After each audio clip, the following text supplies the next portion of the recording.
जळगाव तालुक्यातील किनोद येथे गुरुवारी एका 26 वर्षीय विवाहितेने आत्महत्या केल्याची घटना समोर आली होती. विवाहितेने गळफास घेऊन जीवन संपवल्याचं सांगण्यात आलं होतं. मात्र या प्रकरणात आता नवीन ट्विस्ट आलाय. ही आत्महत्या नसून विवाहितेची सासू आणि नणंद यांनी गळा आवळून खून केल्याचा आरोप विवाहितेच्या नातेवाईकांनी केला आहे. त्यामुळे विवाहितेने आत्महत्या केली की हत्या झाली यावरून संशय व्यक्त केला जातोय. गायत्री ज्ञानेश्वर कोळी असं 26 वर्षीय मयत विवाहितेचं नाव. या जळगाव तालुक्यातील किनोद येथे पती, सासू आणि 2 मुलं यांच्यासह वास्तव्यास होत्या. पती भाजीपाला विक्रीचा व्यवसाय करतात, तर गायत्री शिवणकाम करून संसाराला हातभार लावत होती.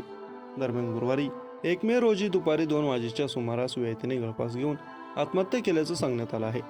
या घटनेची माहिती गायत्रीच्या कुटुंबियांना दिल्यानंतर त्यांनी घटनास्थळी धाव घेतली. दरम्यान गायत्रीने आत्महत्या केली नसून तिच्यासोबत घातपात झाल्याचा आरोप गायत्रीचा भाऊ सागर कोळी, बहीण प्रियंका कोळी आणि मावशी सुनीता कोळी यांनी केला आहे. मयत गायत्री कोळीचा भाऊ सागर कोळी यांनी सांगितले की गायत्रीला मासिक पाळी आली होती. या काळात तिने स्वयंपाक केला होता. तो स्वयंपाक तिच्या सासू आणि इतरांना चालत नव्हता. यावरून घरात किरकोळ वाद सुरू झाला. त्यानंतर हा वाद विकोपाला गेला. घरात घडलेल्या वादानंतर तिने हा प्रकार देखील वडिलांना सांगितला होता, पण वडील बाहेर गावी गेले होते. असे असताना तिच्या सासू आणि नणंद यांनी घरी येऊन तिला मारझोड केली आणि गळा दाबून तिचा खून केला.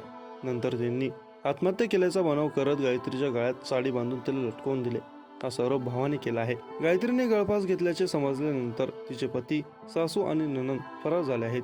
गायत्रीला जिल्हा शासकीय वैद्यकीय महाविद्यालय येथे दाखल करण्यात आले असता वैद्यकीय अधिकाऱ्यांनी तिला मयत घोषित केला. यावेळी तिच्या माहेरच्यांनी नातेवाईकांनी प्रचंड आक्रोश केल्याचं पाहायला मिळालं.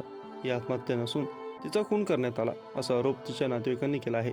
तसेच दोषींवर गुन्हा दाखल होईपर्यंत मृतदेह ताब्यात घेणार नाही असा पवित्रा त्यांनी घेतला. गायत्रीच्या पश्चात तिचे पती, मुलगा ध्रुव वय वर्ष 5, मुलगी नियती वय वर्ष 7 असा परिवार आहे. या घटनेचा पुढील तपास पोलीस करत आहेत.